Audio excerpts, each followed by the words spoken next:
Hello friends, welcome to my channel. Central government నుంచి మనకు RRC southern railway apprentice notification అయితే release చేయండి. ఇక్కడ 2438 పోస్టులకు అయితే నోటిఫికేషన్ భర్తీ చేశారు. ఇక్కడ ఆల్రెడీ మనకు పోస్ట్ డేట్ వచ్చేసి 23/7/2024 రోజున అయితే మనకి రిలీజ్ చేయడం జరిగింది. ఇక్కడ ఫుల్ డీటెయిల్స్ అయితే వీడియోలో చెప్తాను. వీడియోని అయితే స్కిప్ చేయకుండా ఎండ్ వరకు చూడండి.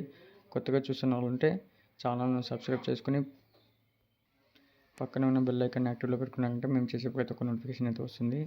ఇక్కడ ఆర్ఆర్సీ అంటే రైల్వే రిక్రూట్మెంట్ సెల్ ఫ్రెండ్స్. ఇక్కడ చూసుకోండి, ఇక్కడ ఫీజు విషయాలు చూసుకోండి ఫ్రెండ్స్. ఆల్ క్యాండిడేట్స్కి 100 రూపీస్ అయితే ఛార్జెస్ చేస్తున్నారు. ఇక్కడ ఎస్సీ ఎస్టీ ఉమెన్ పీడబ్ల్యూడీ క్యాండిడేట్స్కి అయితే ఎటువంటి ఫీజుని అయితే ఛార్జెస్ చేస్తలేరు.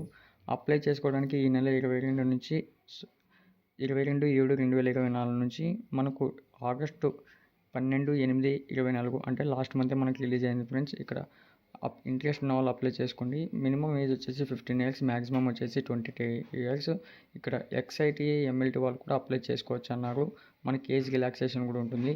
దీనికోసం అప్లై చేసుకోవడానికి 10th క్లాస్ కంప్లీట్ చేసిన తర్వాత 12th అయినా పర్లేదు, ఐటీఐ ఆర్ ఎన్సీవీటీ ఎస్సీవీటీలో చేసిన వాళ్ళు కూడా అప్లై చేసుకోవచ్చు. ఇక్కడ కేటగిరీ వైజ్గా చూసుకుంటే ఇక్కడ సిగ్నల్ టెలికమ్యూనికేషన్లో 18, అలాగే రాంగ్ వర్క్స్ ప్రంపూర్లో 47, మెడికల్ ల్యాబొరేటరీలో 20. ఇక్కడ ఎక్స్ఐటీఐ కేటగిరీ కింద చూసుకుంటే సిగ్నల్ టెలికమ్యూనికేషన్లో 52, తిరువనంతపురం డివిజన్కి 145, పలకడ డివిజన్లో 208, సలీం డివిజన్లో 222.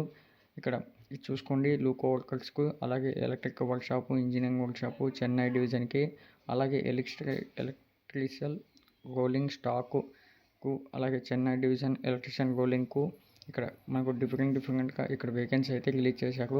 ఇక్కడ టోటల్గా చూసుకుంటే మనకు 2438 పోస్టులు అయితే రిలీజ్ చేశారు.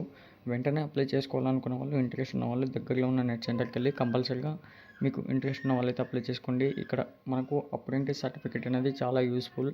ఎందుకంటే మన టెక్నికల్ ఎగ్జామ్స్ అంటే రైల్వేలో ఏదైనా సపోజ్ లోకో పైలట్ కావచ్చు, గ్రూప్ డి కావచ్చు, ఈ ఎగ్జామ్స్ రాసినప్పుడు మనకు ఈ సర్టిఫికేట్ చాలా యూజ్ అవుతుంది.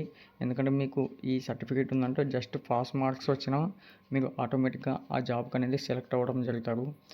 ఒకసారి మీరు ఇంట్రెస్ట్ ఉన్న వాళ్ళు వెంటనే అప్లై చేసుకోండి. నెక్స్ట్ వీడియో కోసం ఛానల్ను సబ్స్క్రైబ్ చేయడం మర్చిపోకండి. Thank you friends.